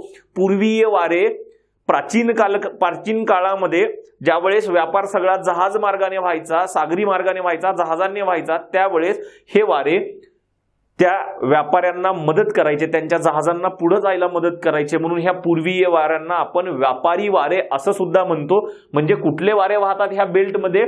जास्त दाबाच्या पट्ट्याकडून कमी दाबाच्या पट्ट्याकडे पूर्वीय वारे. पूर्वीय वाऱ्यांना दुसरं नाव काय? व्यापारी वारे किंवा ट्रेड विंड म्हणतो. मग पर्यायामध्ये पर्याय क्रमांक 3 हे व्यापारी वारे आहेत. पर्याय क्रमांक 3 हे उत्तर असेल त्याचं. व्यापारी वारे वाहतात जास्त दाबाकडून कमी दाबाकडं. पर्याय प्रश्न क्रमांक 8. त्याच्यानंतर 9 मध्ये जाऊयात. प्रश्न क्रमांक 9 बघितला तर थोडासा जनरल प्रश्न विचारलाय. तुमच्या जनरल नॉलेज वरती तुम्हाला साधं बेसिक लॉजिक कळत असेल तरी हा प्रश्न सुटेल. काय विचारलाय प्रश्न? महाराष्ट्रामध्ये शेतजमिनीच्या विभाजनामुळं, म्हणजे आपण हळूहळू आपण जर घरामध्ये असेल, घरामध्ये वडिलांकडे आपल्या 10 एकर शेती आहे, आपल्याला 3 भाऊ आहेत, हळूहळू ती 10 एकर शेती किंवा 9 एकर शेती 3 भागामध्ये विभागली गेली. मग प्रत्येकाच्या मुलांमध्ये ज्यावेळेस परत आणखी खाली जाऊन डिवाइड होईल त्यावेळेस ते शेती हळूहळू प्रत्येकाला येणारा वाटा खूप कमी झालेला असेल. मग ही जी काही ह्याला जे काही म्हणतो आपण त्याला शेतीचं काय म्हणतो? विभाजन म्हणतो किंवा तुकडीकरण म्हणतो. मूळ शेती छोट्या छोट्या तुकड्यांमध्ये विभागली जाऊन प्रत्येकाच्या हिश्श्याला येणे त्याला तुकडीकरण म्हणतो. ह्या तुकडीकरणामुळे काय होतंय महाराष्ट्रामध्ये त्याचे प्रश्न त्याला खाली ऑप्शन्स दिलेत, आपल्याला बघायचं. तुकडीकरणामुळे शेतकरी स्वतःच्या कुटुंबापुरते धान्य उत्पादन करू शकत नाही. तुम्ही जेवढं उत्पादन 10 एकर शेती असताना करू शकता तेवढंच उत्पादन तुम्ही ज्यावेळेस तुमच्या वाट्याला 1 एकर किंवा अर्धा एकर शेती येईल, अर्धा एकर शेतीमध्ये तुमचं अन्नधान्याचं उत्पादन होऊ शकतं का? स्वतःच्या कुटुंबापुरतं अर्धा एकर शेती ज्यावेळेस तुमच्या वाट्याला येईल आणि फॅमिलीमध्ये तुमच्या 6 माणसं आहेत, 6 माणसाची भूक भागवण्यापुरतं अन्नधान्याचं उत्पादन करू शकता का तुम्ही? नाही. म्हणजे हेही बरोबर असेल. विधानं कुठली बरोबर आहेत? तुकडीकरणामुळे काय होतंय आपल्याला त्याचे परिणाम विचारले. तुकडीकरणाचे बरोबर परिणाम आहे की आपण तेवढं अन्नधान्याचं उत्पादन करू शकत नाहीत. त्याच्यानंतर शेतजमिनीस पाणी पुरवठा करण्यास अडचणी निर्माण होत आहेत. बरोबर आहे. तुम्ही 10 एकर ज्यावेळेस शेती असते त्यावेळेस तुम्ही ड्रीप इरिगेशन करू शकता, त्यावेळेस तुम्ही स्प्रिंकलर इरिगेशन करू शकता. तो खर्च परवडतो तुम्हाला कारण 10 एकर शेती तुमची पाण्याखाली येते. पण अर्धा एकरच शेती जर तुमच्याकडे वाट्याला आली असेल, ज्यावेळेस हळूहळू तुकडे होतील शेतीचे, त्यावेळेस तुम्ही ड्रीप इरिगेशन करणं तुम्हाला परवडेल का? नाही परवडणार. तुम्हाला स्प्रिंकलर इरिगेशन करणं परवडेल का? नाही परवडणार. त्या अर्धा एकरसाठी तुम्हाला विहीर खोदणं परवडेल का? नाही परवडणार. मग हे परवडत नसेल तर मग शेतीला पाणी द्यायचा प्रश्न निर्माण होतो. तेच सांगितलंय की पाणी पुरवठा करण्यास अडचणी निर्माण होतात. बरोबर बरोबर आहे, हे सुद्धा बरोबर आहे. त्याच्यानंतर आधुनिक शेती अवजारांचा आर्थिकदृष्ट्या उपयोग परवडत नाही. अर्धा एकर शेतीमध्ये ट्रॅक्टरनी नांगरणी करणार का ट्रॅक्टरनी पेरणी करणार, कारण त्याच्यातून उत्पादन तेवढं निघणार नाही. जो काही खर्च आहे त्याच्यापेक्षा खूप कमी उत्पादन आहे, म्हणून आपण तो खर्च करतो का? आपण काय करतो मग? बैलाने शेती करतो, पण ती तितकीची फायदेशीर ठरत नाही, म्हणून आर्थिकदृष्ट्या हे सुद्धा परवडणार नाही. त्याच्यानंतर चौथा पर्याय, शेतीवरती व्यक्तिगत लक्ष ठेवणं आर्थिकदृष्ट्या परवडत नाही. तुम्ही राहतात 50 किलोमीटर अंतरावरती, तुमची शेती जी अर्धा एकर शेती आहे ती 50 किलोमीटर अंतरावरती आहे, मग तुम्ही तिथून जाल का? 50 किलोमीटर डिस्टन्स रोज ट्रॅव्हल करून अर्धा एकर शेती बघायला जाल का? नाही जाणार. मग ते काय आहे? वैयक्तिक लक्ष ठेवणं सुद्धा ते आर्थिकदृष्ट्या परवडत नाही. अर्धा एकर शेतीमध्ये उत्पादन निघतंच किती? 10 नाही तर 15,000 रुपये, आणि ट्रॅव्हलिंग वर्षभर जर तुम्ही चक्रा मारत राहिलात तर त्याचं बिल लाखभर रुपये होईल. म्हणजे उत्पादनापेक्षा खर्च जास्ती होतोय, तेही परवडत नाही. म्हणजे हे तुकडीकरणाचे जे काही 4 परिणाम सांगितलेत ते सुद्धा, हे सगळे 4ला 4 परिणाम योग्य आहेत. म्हणजे पर्याय काय असेल? पर्याय क्रमांक 4 बरोबर असेल. चला पुढे जाऊयात. आणखी सागरी तळ असेल. सागरी तळ प्रश्न कशावरती विचारलाय? सागरी तळ खालील प्रमुख विभागामध्ये विभागले जातात, योग्य पर्याय निवडा. म्हणजे सागरी तळाचे कुठले कुठले मुख्य भाग आहेत हे विचारलं गेलंय. सागरी तळ रचना ह्याच्यावरती प्रश्न आहे. मी तुम्हाला सांगितलं की सागरशास्त्र अभ्यास करणं गरजेचं आहे. सागरशास्त्रामध्ये साधारणतः 3 पॉइंट्स बघणं गरजेचं आहे. सागरशास्त्रामध्ये पहिला पॉइंट सागर तळ रचना बघायची आहे, त्याच्यावरती प्रश्न आहे तुम्हाला. दुसरी गोष्ट असेल सागराची शारता असेल. तिसरी गोष्ट असेल सागरी प्रवाह असतील. आता सागर तळ रचनेवरती प्रश्न आहे, ह्याच्या अगोदर सागराच्या शारतेवरती आलाय. येणाऱ्या परीक्षेमध्ये तुम्हाला सागरी प्रवाहावरती सुद्धा प्रश्न असेल. काय प्रश्न आहे बघूया. सागरी तळ सागरी तळाचे कुठले कुठले प्रमुख भाग पडतात. मग हळूहळू किनारपट्टी सुरू होते. किनारपट्टीपासून जसं जसं तुम्ही समुद्रामध्ये जाता, जी किनारपट्टीची जमीन आहे ती समुद्रामध्ये एकदम प्लेन एरियामध्ये असेल. ही समुद्र साधारणतः हा जर भाग बघितला सागरी तळाचा, इथून जर फोटोज बघूयात आपण, इथं जर बघितलं हा तुमचा किनारपट्टीचा भाग आहे.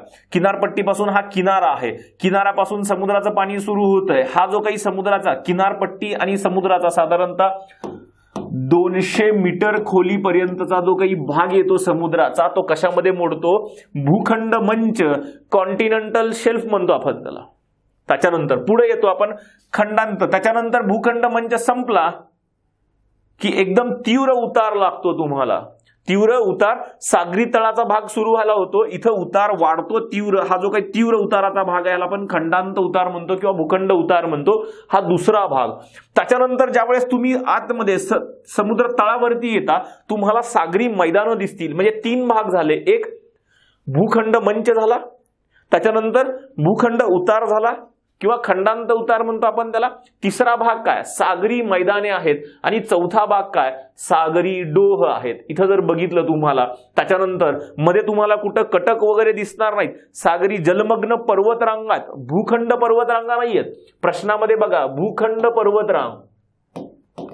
पर्वतरांग असा शब्द दिलाय आपण. समुद्रामधली जी काही पर्वतरांग आहे त्याला जलमग्न पर्वतरांग म्हणतो. आणि इथं नावं किती दिसतात? एक भूखंड मंच असेल, खंडांत उतार असेल, सागरी मैदान असेल आणि सागरी डोह. तुम्हाला पर्यायामध्ये एवढंच बघायचं कुठं आहेत ते. इथं जर बघितलं भूखंड मंच इथं आहे, त्याच्यानंतर कॉन्टिनेंटल शेल्फ, कॉन्टिनेंटल स्लोप इथं आहे. भूखंड कटक तुम्हाला कुठं दिसलं का? नाही, हा पर्याय नसेल. मध्यम खोल सागरी पठार असण्याचंही काही कारण नाही. काय आहेत मग? सागरी मैदानं आहेत. आणि त्याच्यानंतर सागरी डोह किंवा सागरी गर्ता म्हणतो आपण त्याला. सागरी डोह म्हणजे काय? समुद्रातला जो कमी खोलीचा भाग आहे इथं, तो भाग म्हणजे डोह असेल. आणि ज्यावेळेस समुद्र तळावरती प्रचंड जास्ती खोलीचे ज्यावेळेस खोल खड्डे असतात, ज्याची खोली जास्ती असते, जसं मरियाना गर्ता 11,032 मीटर इतकी त्याची खोली आहे, ज्यावेळेस आपण त्याला गर्ता म्हणतो. आणि हा काय असेल? सागरी डोह असेल. खोली कमी असेल तर सागरी डोह, खोली जास्ती असेल तर सागरी गर्ता. हे प्रमुख विभाग आहेत.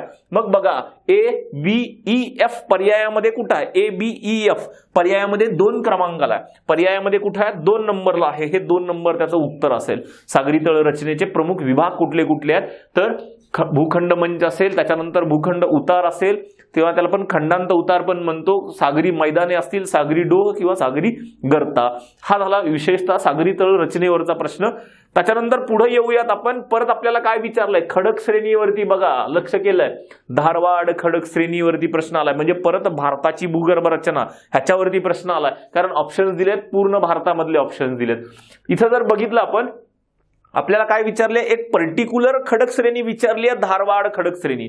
कुठली श्रेणी विचारली आपल्याला, धारवाड खडक श्रेणी. आणि त्याच्यामध्ये वेगवेगळ्या मालिका आहेत, त्याचे वेगवेगळे सब पार्ट्स आहेत. ते सब पार्ट्स देशातल्या कुठल्या कुठल्या भागामध्ये आढळतात हे विचारलं गेलं आपल्याला. आपण बघूया चॅपियन श्रेणी जर बघितली, ही चॅपियन श्रेणी कशासाठी प्रसिद्ध आहे. चॅपियन श्रेणी कारण बघा मी मगाशी सांगितलं होतं तुम्हाला, जो काही धारवाड खडक श्रेणी आहे ही आर्थिक दृष्ट्या सर्वात महत्वाची खडक श्रेणी आहे. इथं जी काही मूल्यवान धातू खनिजं आहेत ही सगळी ह्या धारवाड श्रेणीमध्ये आढळतात. इथं सोने आढळतं, इथं त्याच्यानंतर लोह खनिज आहे, इथं काय आहे, लोह खनिज आहे, इथं त्याच्यानंतर तांबे आहे, त्याच्यानंतर मॅंगनीज आहे. जी काही आर्थिक दृष्ट्या महत्वाची आहेत ती सगळी इथं सापडतात. कुठं, धारवाड श्रेणीमध्ये.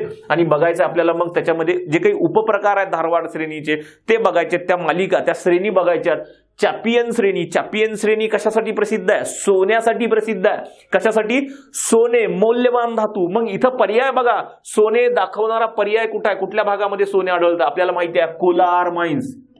कोलार माइन्स आपण KGF म्हणतो त्याला, कोलार गोल्ड फॅक्टरी वगैरे असं. ते वालं कोलार कुठे आहे, कर्नाटकामध्ये, रायचूर मध्ये आहे. कुठे ते कोलार, कर्नाटकामध्ये रायचूर. म्हणजे ह्याचा पर्याय काय असेल, चॅपियन श्रेणीचा पर्याय काय असेल, पर्याय क्रमांक 3. पर्याय क्रमांक 3 कुठे आहे, तिथं 1 नंबरलाच आहे. त्याच्यानंतर चिल्पी श्रेणी म्हणून आहे. चिल्पी श्रेणी कुठे आहे, मध्य प्रदेश. मध्य प्रदेशमध्ये जबलपूर असेल, मध्य प्रदेशमध्ये छिंदवाडा प्रदेश आहे. मध्य प्रदेशवाला बघा भाग कुठे आहे, मध्य प्रदेश एकच भाग आहे, बालाघाट आणि जबलपूर. ही चिल्पी श्रेणी कुठे आहे, इथं आहे मध्य प्रदेशमध्ये. त्याच्यानंतर रियलो किंवा रायलो म्हणतो आपण त्याला, रियलो किंवा रायलो श्रेणी म्हणतो. ही रायलो श्रेणी कुठून प्रसिद्ध आहे, दिल्लीपासून सुरुवात झाली आहे. अरवली पर्वत माहिती आहे आपल्याला, दिल्लीपासून ह्या श्रेणीची सुरुवात आहे. ती कुठपर्यंत, राजस्थानपर्यंत, दिल्ली ते अलवार. कुठपर्यंत, दिल्ली ते अलवार. कुठली श्रेणी आहे, रियलो श्रेणी आहे किंवा रायलो श्रेणी म्हणतो आपण त्याला. ही श्रेणी कशासाठी प्रसिद्ध आहे, धारवाडची ही श्रेणी संगमरवर खडकासाठी प्रसिद्ध आहे. कशासाठी, संगमरवर खडकासाठी. ज्यावेळेस चुनखडीचं कशामध्ये रूपांतर होतं, औष्णिक रूपांतर होतं. चुनखडीचं औष्णिक रूपांतरण होतं त्यावेळेस कुठले खडक निर्माण होतात, संगमरवर खडक निर्माण होतात. कुठले खडक निर्माण होतात, संगमरवर खडक म्हणतो आपण त्याला. संगमरवर खडकापासून कोण बनवलंय, ताजमहाल बनवला गेलाय.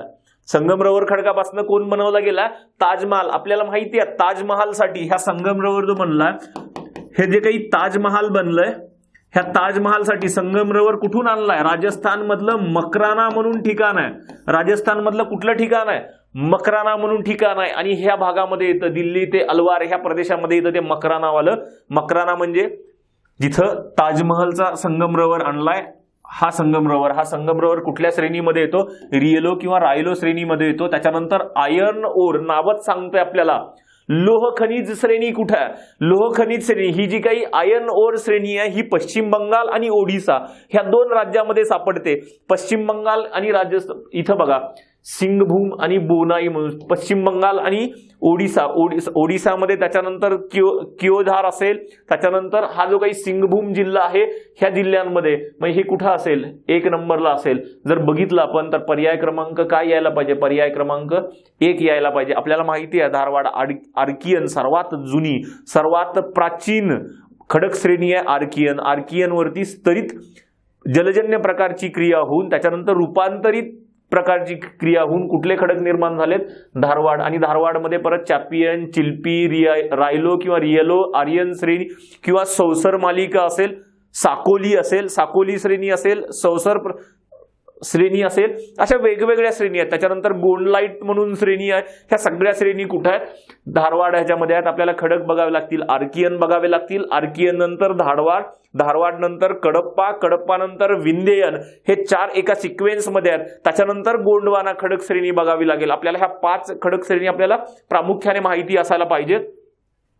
त्याच्यानंतर प्रश्न बघा, 12वा प्रश्न कुठे आहे, नंदुरबार जिल्ह्यातील तालुक्यांचा उत्तरेकडून दक्षिणेकडे क्रम लावा. महाराष्ट्राचा प्रश्न आहे, महाराष्ट्रावरती राजकीय महाराष्ट्रातला प्रश्न आहे. राजकीय महाराष्ट्रामध्ये तालुक्यांवरती प्रश्न आहे. हे डिव्हिजन जोपर्यंत कळत नाही तोपर्यंत काय अभ्यास करायचं हे कळत नाही. आपल्याला पर्टिक्युलर विचारलंय नंदुरबार जिल्हा, पर्टिक्युलर काय विचारलाय, नंदुरबार जिल्हा विचारलाय. नंदुरबार जिल्ह्याचा जर नकाशा बघितला, नंदुरबार जिल्ह्याचा नकाशा सर्वात उत्तरेला इथं बघितलं तर कुठला तालुका आहे, धडगाव तालुका आहे. धडगाव अक्राणी म्हणतो आपण त्याला.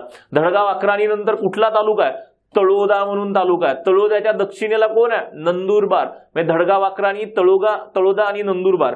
तुम्हाला एक गोष्ट जर माहिती असती, एक साधी गोष्ट, की महाराष्ट्रामध्ये सर्वाधिक उत्तरेकडचा तालुका कुठला आहे, तर महाराष्ट्रामध्ये सर्वात उत्तरेकडचा तालुका आहे धडगाव अक्राणी. धडगाव अक्राणी कुठल्या जिल्ह्यामध्ये आहे, नंदुरबार जिल्ह्यामध्ये आहे. प्रश्न कशावरती विचारलाय, नंदुरबारमध्येच विचारलाय. मग जर महाराष्ट्रातला सर्वात उत्तरेकडचा तालुका धडगाव अक्राणी असेल तर नंदुरबारमध्ये सुद्धा सर्वात उत्तरेकडचा तालुका कुठला असायला पाहिजे, धडगाव अक्राणी. आणि धडगाव अक्राणी जर सुरुवातीला असेल तर तसा एकच पर्याय आहे, पर्याय क्रमांक 2, धडगाव, तळोदा आणि नंदुरबार. साध्या साध्या गोष्टी लक्षात ठेवा. तुम्हाला 36 जिल्ह्याचे तालुके बघायचेत का, नाही, फक्त 4 कोपऱ्यावरचे 4 जिल्ह्यातले 4 तालुके बघा. गोंदियातला बघा, गडचिरोलीतला बघा, सिंधुदुर्ग मधला बघा आणि नंदुरबार मधला बघा. हे तालुके बघा व्यवस्थित. प्रत्येक विभाग वाईज आपण आपल्या बॅचमध्ये, महाराष्ट्राची बॅच असेल त्या बॅचमध्ये घेतलंय, राज्यसेवा पूर्व परीक्षेची बॅच असेल त्या बॅचमध्ये सुद्धा आपण महाराष्ट्राचा भूगोल घेतलाय. आणि असे सगळे पॉइंट्स आपण गेल्या वर्षीही कव्हर केले होते, आपण या वर्षीही कव्हर करतोय. ती बॅच व्यवस्थित, म्हणजे राज्यसेवा पूर्व परीक्षेची बॅच असेल, कंबाईनची बॅच असेल. त्याच्यानंतर हा प्रश्न झाला. पुढे चला, परत कशावरती प्रश्न आहे, प्रश्न क्रमांक 13. जर भारतामध्ये प्रमाण वेळ, बघा व्यवस्थित वाचा प्रश्न, दुपारचे 12 वाजले असतील तर त्याच वेळी अनुक्रमे ग्रीनिच व आंतरराष्ट्रीय वाररेषा या रेखावृत्तावरती किती वाजले असतील. रेखावृत्तावरचा प्रश्न आहे. रेखांश आणि रेखावृत्त मी तुम्हाला कालही सांगितलं की जे बेसिक गोष्टी आहेत, मागच्या व्हिडिओमध्ये सांगितलं, राजकीय जो काही भूगोल आहे, जगाचा राजकीय भूगोल, त्याच्यामध्ये अक्षवृत्त, रेखावृत्त, प्रमाण वेळ, आंतरराष्ट्रीय वाररेषा ह्या गोष्टी येणार आहेत तुम्हाला परीक्षेला. प्रश्न विचारलाय. गेल्या वर्षी ज्यांनी फास्ट ट्रॅक बॅच केली आहे राज्यसेवा पूर्व परीक्षेची, ज्यांनी पूर्ण बॅच केली राज्यसेवा पूर्व परीक्षेची, त्यांना हे प्रश्न आरामात सुटलेत, कारण आपण खूप साध्या पद्धतीने ह्या गोष्टी घेतल्यात.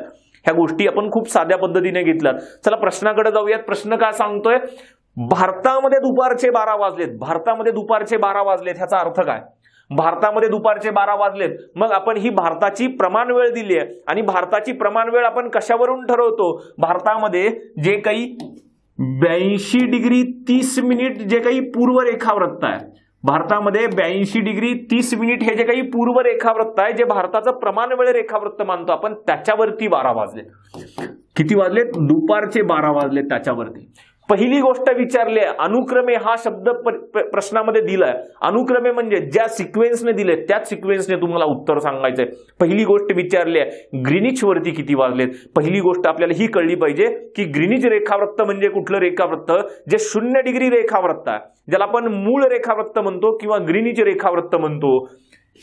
हे 0 डिग्री रेखावृत्त भारताच्या 0 डिग्री रेखावृत्त कुठून जात आहे, लंडन मधून जात आहे, इंग्लंड मधून, इंग्लंड देशातून, इंग्लंडची राजधानी लंडन मधून, लंडन मधलं ग्रीनिच म्हणून एरिया, त्या ग्रीनिच मधून जात आहे. म्हणजे लंडन कुठे, आपल्या पश्चिमेला आहे. मग कुठं जायचंय आपल्याला, पहिल्यांदा पश्चिमेला जायचंय. ही काय 0 डिग्री किंवा ग्रीनिच रेखावृत्त, ह्याला कुठल्याही कॅल्क्युलेशनची गरज नाही. प्रश्न साधा सरळ आहे.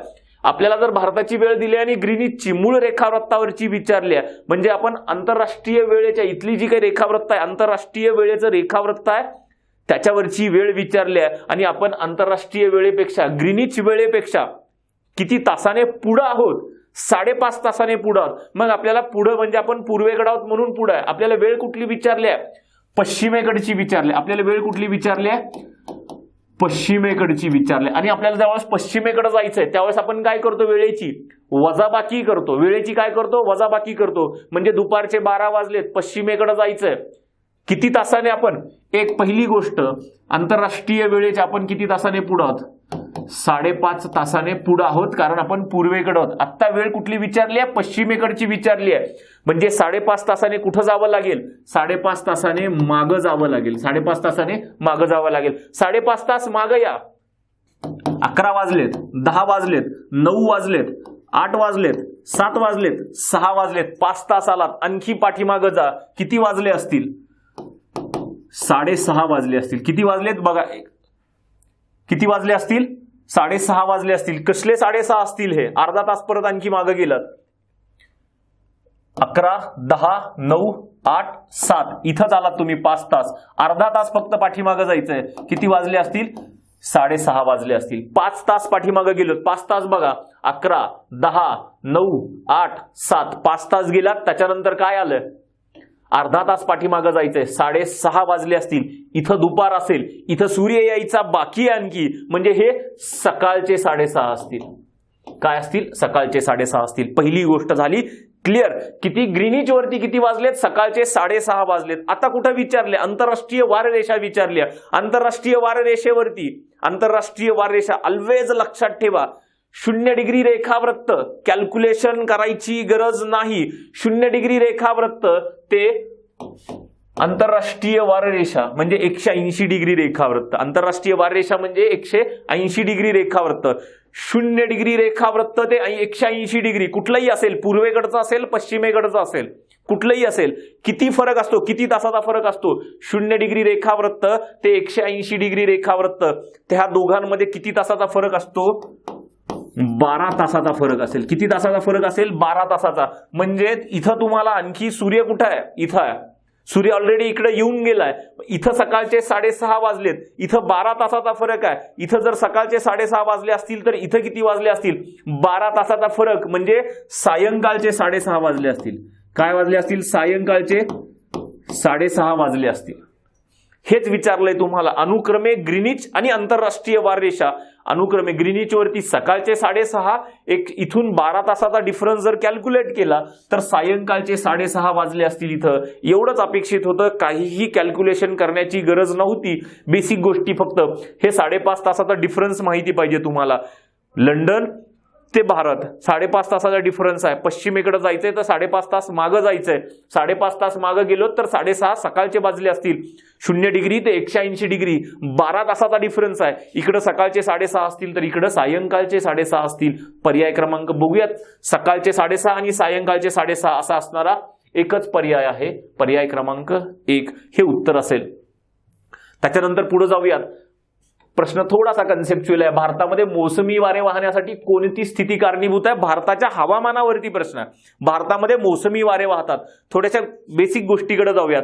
भारतामध्ये आपल्याला माहिती आहे मोसमी वारे कधी वाहतात. भारतामध्ये मोसमी वारे जून महिन्यामध्ये वाहतात. जून महिन्यामध्ये. आणि आपल्याला माहिती आहे 21 जूनला सूर्य कुठं असेल? सूर्य कर्कवृत्तावरती लंबरूप असेल. कर्कवृत्तावरती लंबरूप असेल. जर 21 जूनला सूर्य कर्कवृत्तावरती लंबरूप आहे म्हणजे आपल्याकडे उन्हाळा चालू आहे. कर्कवृत्त तुमचा इथं आहे. ह्या पोर्शन मध्ये कर्कवृत्त आहे. इथं सूर्य लंबरूप आहे. 23.5 डिग्री उत्तरेला सूर्य लंबरूप आहे. म्हणजे ह्या पोर्शन मध्ये सूर्यकिरण लंबरूप आहेत म्हणजे जास्ती उष्णता देतात. आपल्याला माहिती आहे ज्यावेळेस तापमान वाढतं त्यावेळेस काय होतं? तापमान ज्यावेळेस वाढतं त्यावेळेस दाब काय होतो? दाब काय होत असतो? कमी होत असतो. म्हणजे ह्या पोर्शन मध्ये भारताच्या ह्या ज्या काही वरच्या भूमी, ही जी काही वरची भूमी ह्या भागामध्ये, ह्या पोर्शन मध्ये दाब काय झालेला असेल? दाब कमी झालेला असेल. हा कमी दाब होणे म्हणजे काय? आणि दुसरी गोष्ट बघा, हा भारतापुरती कंडिशन झाली. भारताच्या दक्षिणेला काय कंडिशन असेल? विषुववृत्ताच्या दक्षिणेला काय कंडिशन असेल? आपल्याकडे काय आहे? उन्हाळा चालू आहे. म्हणजे विषुववृत्ताच्या दक्षिणेला ह्या पोर्शन मध्ये कुठला ऋतू असेल? हिवाळा ऋतू असेल. ह्या पोर्शन मध्ये हिवाळा ऋतू असेल. दक्षिणेकडे भारताच्या म्हणजे विषुववृत्ताच्या दक्षिणेकडे 0 डिग्रीच्या दक्षिणेकडे हे विषुववृत्त आहे. जर वरती उत्तरेकडे उन्हाळा चालू असेल, विषुववृत्ताच्या दक्षिणेकडे कुठला ऋतू असायला पाहिजे? हिवाळा असायला पाहिजे. दक्षिणेकडे हिवाळा आहे, तापमान कमी आहे, तर दाब कसा असेल? दाब जास्ती असेल ह्या पोर्शन मध्ये. इथं जर बघितलं विषुववृत्ताच्या दक्षिणेला तर हिंदी महासागर आहे. म्हणजे हिंदी महासागरावरती दाब कसा आहे? हिंदी महासागरावरती दाब जास्ती आहे. दुसरी गोष्ट उत्तरेकडे भारताच्या जमिनीच्या भागामध्ये बघा, हा पोर्शन जमिनीचा जो काही पोर्शन आहे ह्या पोर्शन मध्ये दाब काय झालाय? दाब कमी झालाय. म्हणजे वारं कुठून वाहणार आहे? जास्त दाबाकडून कमी दाबाकडे वाहणार आहे. ह्या पोर्शन मध्ये वाहतं वारं, ह्या भागामध्ये वाहतं. जसंही विषुववृत्त क्रॉस करेल, विषुववृत्त क्रॉस केले की स्वतःच्या उजवीकडे वळा लागतं. विषुववृत्त क्रॉस झालं की स्वतःच्या उजवीकडे वळा लागतं. मान्सून वारे म्हणतो. कारण हे मान्सून वारे पहिली गोष्ट कशामुळे वाहतात? जे काही तापमान आणि दाब यांच्यातला फरक आहे. पण तापमान आणि दाब कुणातलं? समुद्र आणि जमीन, खालचा समुद्र आणि वरची जमीन, हा पर्यायामध्ये ऑप्शन आहे का बघा. भूखंडाचा विस्तृत भाग बरोबर आहे. भारताची तिन्ही बाजू असलेला समुद्र, जर भारताच्या तिन्ही बाजूला समुद्र नसता तर हे वारे वाहिले नसते. पहिली गोष्ट, वारे वाहतात सोबत बाष्प घेऊन येतात, त्यालाच आपण मोसमी वारे म्हणतो. दुसरी गोष्ट, समुद्र नसता इथं तर हे बाष्पयुक्त वारे पण आलं नसतं. त्याच्यामुळे भारताच्या तिन्ही बाजूला समुद्र आहे म्हणून सुद्धा आपल्याकडे मोसमी वारे वाहतात. आणि आणखी एक गोष्ट सांगितली त्यांनी, 30 ते 40 डिग्री अक्षांशाच्या पट्ट्यात जेट प्रवाह म्हणजे काय आहे, कमी दाबाचे वेगाने वाहणारे वारे आहेत. इथं जर बघितलं आपण, जर पश्चिमेकडून येणारे जे काही जेट प्रवाह आहेत, ह्या पोर्शनमध्ये साधारणतः ह्या पोर्शनमध्ये इथून जर जेट प्रवाह वाहतात, नॉर्मली ज्यावेळेस हिवाळा असतो, नोव्हेंबर डिसेंबर मधली कंडिशन आहे, हे जे काही जेट प्रवाह पश्चिमेकडून येणार आहेत, हे जेट प्रवाह साधारणतः 35 डिग्री ते 30 डिग्री दक्षिणेपर्यंत येतात. 30 डिग्री उत्तर ते 35 डिग्री उत्तर ह्या भागातून वाहतात. म्हणजे भारताच्या ह्या हिमालयीन भागातून वाहतात. कधी? डिसेंबरमध्ये. सूर्य कुठं असेल? विषुववृत्ताच्या दक्षिणेला असेल. त्यावेळेस हे जे काही प्रवाह आहेत, जेट स्ट्रीमचे प्रवाह आहेत, हे जेट स्ट्रीमचे प्रवाह थोडेसे खाली उतरतात, खालच्या वातावरणामध्ये येतात, 30 ते 35 डिग्री उत्तरेकडून वाहतात. परंतु हळूहळू सूर्य उत्तरेकडे येतो. जूनमध्ये सूर्य कुठं असतो? जूनमध्ये सूर्य इथं असतो, कर्कवृत्तावरती लंबरूप असतो. सूर्य जसा उत्तर गोलार्धात आला, हे जेट प्रवाह भारताच्या बाहेर सरकतात. आणि हे जेट प्रवाह भारताच्या बाहेर सरकले की मान्सून यायला पोषक परिस्थिती निर्माण होते. त्याच्यामुळे इथं दिलंय की 30 ते 40 अक्षांशाच्या पट्ट्यात जेटचे प्रवाह वाहतात. हे जेटचे काही अस्तित्व आहे, त्याच्यामुळे सुद्धा मोसमी वारे वाहण्यास स्थिती कारणीभूत असते. जोपर्यंत हे 30 ते 40 डिग्री पश्चिमेकडून येणार अक्षवृत्तामध्ये जेट प्रवाह अस्तित्वात आहेत, भारतावरती जोपर्यंत पश्चिमेकडून येणारी जेट स्ट्रीम उपलब्ध आहे तोपर्यंत मोसमी वारे येत नाहीत. पण एकदा का जेट स्ट्रीम भारताच्या उत्तरेकडे सरकली, 40 डिग्रीच्या उत्तरेकडे गेली, ह्या 40 डिग्रीच्या उत्तरेकडे, मग मात्र मोसमी वारे भारतामध्ये यायला पोषक परिस्थिती निर्माण होते. भारताच्या मान्सूनवरती हे जेट प्रवाह सुद्धा परिणाम करत असतात. त्याच्यामुळे ही तीनही विधानं काय आहेत? तीनही विधानं बरोबर आहेत. म्हणजे पर्याय क्रमांक काय बरोबर आहे? 4 बरोबर आहे. त्याच्यानंतर पुढे जाऊयात, आणखी एक प्रश्न बघूयात. प्रश्न क्रमांक 15 बघूयात. काय विचारलाय? चिनूक वाऱ्यासंबंधी प्रश्न विचारलाय. चिनूक वाऱ्यासंबंधी प्रश्न काय बघा. चिनूक वाऱ्यासंबंधी कोणती विधाने बरोबर नाहीत हे शेवटपर्यंत वाचा व्यवस्थित. इथं बऱ्याच जणांनी चुका केल्यात. बघा आयोग कसा फसवतो तुम्हाला. ज्यांनी शेवटपर्यंत वाचलं नाही ना, फक्त चिनूक वाऱ्यासंबंधी कोणती विधाने म्हणजे समजून घेतलं बरोबर आहेत. चिनूक वारे, परत चिनूक वारे कशामध्ये येतात? आपल्या हवामानामधला जो काही वारे टॉपिक आहे त्या वाऱ्यामध्ये येतात. वाऱ्या टॉपिक मध्ये कुठले? ग्रहीय वारे आणि दुसरे कुठले? स्थानिक वारे. कुठले? स्थानिक वारे. स्थानिक वाऱ्यांमध्ये कुठं? परत उष्ण वारे आणि शीत वारे. ह्या उष्ण वाऱ्यामध्ये तुमचे कोण येतात? हे चिनूक वारे येतात. हे कोण येतात? चिनूक वारे येतात उष्ण वाऱ्यांमध्ये. मग आपल्याला बघायचंय हे वारे रॉकी पर्वतावरून वाहतात. बरोबर आहे. चिनूकचं जर लोकेशन बघितलं जगाच्या पाठीवरती कुठं, तर रॉकी पर्वतावरती आहेत. रॉकी पर्वत. त्याच्यानंतर हे स्थानिक प्रकारचे वारे आहेत. हे कुठल्या प्रकारचे वारे आहेत? स्थानिक प्रकारचे वारे आहेत. हे 2 विधानं बरोबर आहेत. हे वारे आल्प्स पर्वतावरती. आल्प्स पर्वताचा काय प्रश्न येईल? वरच सांगितलं रॉकी पर्वत, त्याला जर बरोबर म्हणत असेल आपण तर हे विधान काय असायला पाहिजे? चूक असायला पाहिजे. हे वारे राईन नदी खोऱ्यातून वाहतात. म्हणजे जर्मनी, आपण बघितलं राईन नदी कुठं आहे? जर्मनीमध्ये, जिच्या काठावरती बॉन शहर आहे, हे राईन नदी खोऱ्यातून वाहतात. राईन नदी खोरं जर्मनीमध्ये, रॉकी पर्वत अमेरिकेमध्ये. काय संबंध आहे का? नाही. राईन खोऱ्या इथं चूक असेल. आणि आपल्याला काय विचारलंय? बरोबर नाहीत. बऱ्याच जणांनी काय टिक मार्क केलंय? बरोबर आहेत असं टिक मार्क केलंय. बघा खड्डा पहिल्याच उत्तरामध्ये, पहिल्याच ऑप्शनला. हे ऑप्शन असेल का इथं? हे पर्याय बरोबर असेल का? नाही. आपल्याला काय विचारलंय? कुठले विधान बरोबर नाहीत हे विचारलंय. चुकीची विधानं विचारले. चुकीची विधानं कोण आहेत? सी आणि डी. पर्याय क्रमांक 4 मध्ये आहेत. ज्यांनी हे वाचलं नाही व्यवस्थित त्यांनी बरोबर हे ऑप्शन टिक मार्क केलंय. पण उत्तर काय? पर्याय क्रमांक 4 हे उत्तर आहे. सी आणि डी कारण काय विचारलंय, कुठली विधानं बरोबर नाहीत, ही 2 विधानं बरोबर नाहीत. हे आपण सगळं व्यवस्थित कव्हर केलेलं आहे. कुठं? आपल्या राज्यसेवा पूर्व परीक्षेच्या बॅच मध्ये कव्हर केलेलं आहे. तुम्ही स्पर्धाग्राम ऍप वरती जा, राज्यसेवा पूर्व परीक्षेची बॅच बघा, हे सगळे टॉपिक्स दिसतील तुम्हाला. गेल्या वर्षी ज्यांनी आपली बॅच केलेली आहे त्यांना पुरेपूर फायदा झाला, त्यांना 12-13 मार्क्स आलेत भूगोलामध्ये, कारण ह्या सगळ्या बेसिक गोष्टी आपण तिथं कव्हर केलेल्या आहेत. ह्या सगळ्या गोष्टी, चला, हे जे काही सगळे प्रश्न होते, हे सगळे प्रश्न गेल्या 2020 ची जी काही पूर्व परीक्षा होती त्याच्यामध्ये होते. आणखी काही प्रश्न आहेत 2019 चे असतील, 2018 चे असतील. ही सिरीज आपण कंटिन्यू करूयात. तुमचे काही आणखी कमेंट्स असतील, तुमचे काही आणखी सूचना असतील तर कमेंट बॉक्समध्ये कमेंट करा. हा तुम्हाला व्हिडिओ कसा वाटला त्याच्याबद्दलही सांगा. चला, पुढच्या व्हिडिओमध्ये भेटूयात. तोपर्यंत थांबूयात. धन्यवाद.